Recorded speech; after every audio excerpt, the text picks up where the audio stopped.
What's up, everyone? Welcome to another very special episode of the Agents of Fandom podcast. I am TJ Zwarich, joined by Star. Really, after watching that first episode of The Penguin on HBO, Rhenzy Feliz. Thanks so much for joining me.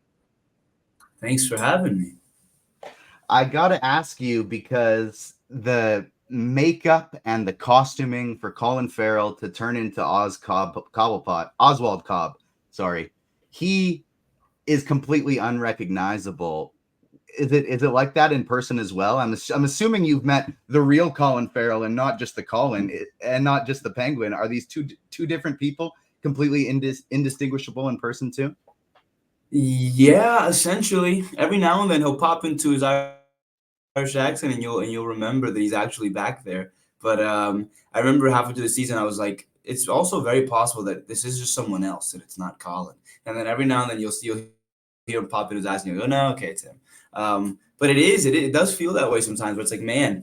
And it's almost easier that way, acting opposite Oz, because you're not acting opposite, Colin Farrell, who's like very recognizable and admirable and respectable. And so it gives us its own feel, and it feels like you're acting with a completely different human being. What's it been like getting to know Colin Farrell, because your characters are very close to each other, and like you said, like this is a big time movie star actor, so not just acting alongside of him. What's it been like getting to know the person? No, he's an incredibly kind and giving human being. I mean, and apart from that, just incredibly talented. So there's so much to learn from him. Just being around him, seeing how he does everything, you kind of just absorb it all in. You take it all in. And you try to emulate some things. You try to be inspired by some things. But he's honestly very kind, very giving, and listens. And it's been a great joy to work by his side, and then getting to see his work, getting to see how it all came out after having watched the season. It's an honor just to be standing next to the guy. He's so good in the show. What Victor Aguilar is not a character from DC Comics. This is brand new. This is original. In your own words, who is Victor Aguilar?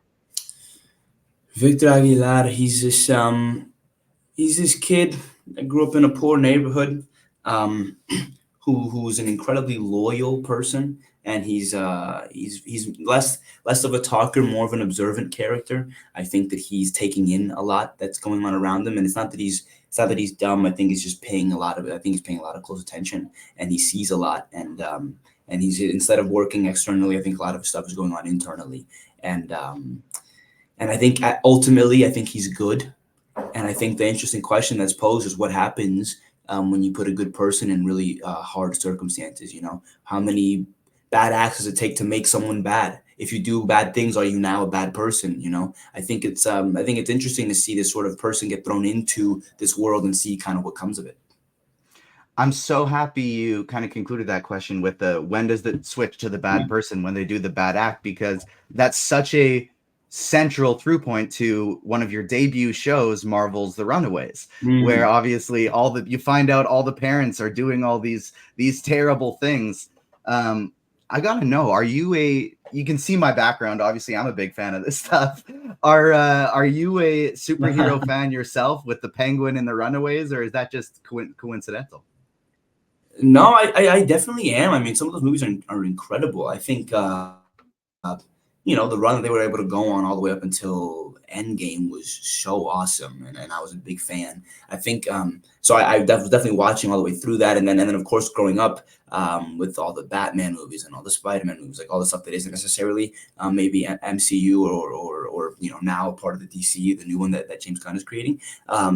All those growing up were awesome. I loved the Batman growing up. Those Christian Bale, Christopher Nolan movies were some of my favorite ever. And, I was a teenager when those were coming up, and it was the coolest thing on the planet. So getting to be in a similar ish, adjacent world, being with the Penguin, and then getting to be by his side, and then hopefully making something that's equally as special to people, that are growing up on this now. I think it's so cool to be a part of something like that. If you got a chance, because there are just so many outlets in comic book media now, if you got a chance to either in the Marvel Cinematic Universe return as Alex Wilder or play a brand new character, which would you choose, and who would you choose if it's brand new? I'd if I had to pick one or the other, I'd pick Brand New and I'd go with Miles Morales. I think there's a lot to explore there, live action wise. I think that I share some characteristics with the guy, and so um, I'd love to give that a shot. That would be absolutely incredible. I'm cheering for it. You've had a really big start to your career with Runaways and The Penguin, Encanto. These are really big name projects. Mm. What would you want to do if you kind of in your acting career? What's your main goal, main dream? What's something you really want to accomplish? Whether it's a type of role or heck, maybe directing, etc. Where do you want this to go? I think ultimately, I love movies and I love TV shows. I love what I do for a living and in the world that we're in, and the worlds that we can create. Ultimately, I think I want to start producing things, getting things made, start building something from the ground up. That would be super cool. Roles wise, it's not necessarily that there's a specific role that I'd love to do. I just want to be a part of good projects. I wanted that, and that's why I can jump. I love to jump something like Encanto, which is very light and a Disney movie which I think is a beautiful film, and then jump into something like Penguin, which is much darker and much more grittier. And I think there's just it's not necessarily genre to me. It's more quality. What's good? What are people going to sit down and be able to enjoy? What are people going to be able to sit down and take something away from? I just want to be a part of some projects that I'm proud to be a part of. That's all. Encanto, it really took the world by storm. It became one of the most popular Disney movies of this generation. Mm. Certainly, there's been talks that a sequel is it potentially in the works. Have you heard anything about that? Have you gotten to read anything? Start practicing some songs? I may have heard like some rumbles here and there. I think people are excited to maybe see more stories from the Familia Madrigal, but I'm sitting by, waiting by. That was one of the most fun opportunities that I've had, getting to shoot that movie and getting to do voiceover. I've never done it before, and it was some of the most fun I've ever had shooting anything ever. And so, if ever given the call again to come back and reprise or to add something to this character or to add something to this world, I definitely would jump in. What would you want Camila's story to be next?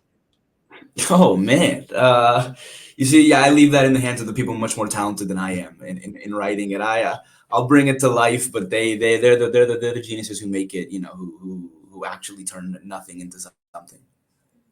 The first episode of The Penguin is now streaming on Crave here in Canada and internationally, and in Max in the States. Reviews for this show are just incredible. Sky high. Everybody is loving it. I've gotten to see the first bit of the show so far. I haven't made it all the way through yet, but I'm going to be writing reviews and recaps every week for agentsofandom.com. What is your elevator pitch to maybe someone who is not a comic book movie fan? They have no idea who Oswald Cobb is. They didn't even watch the Batman. What's your elevator pitch on why this is such a good show? It's a captivating crime mob drama. Do you is the world of the underworld of a city is the drug world and the rise of one man the rise of this underdog in this world trying to take a city and make it his. All of it is on his shoulders and nobody believes in this guy except for himself. And so there's this sort of rise to power. Does that interest you at all? And if it does, then check it out.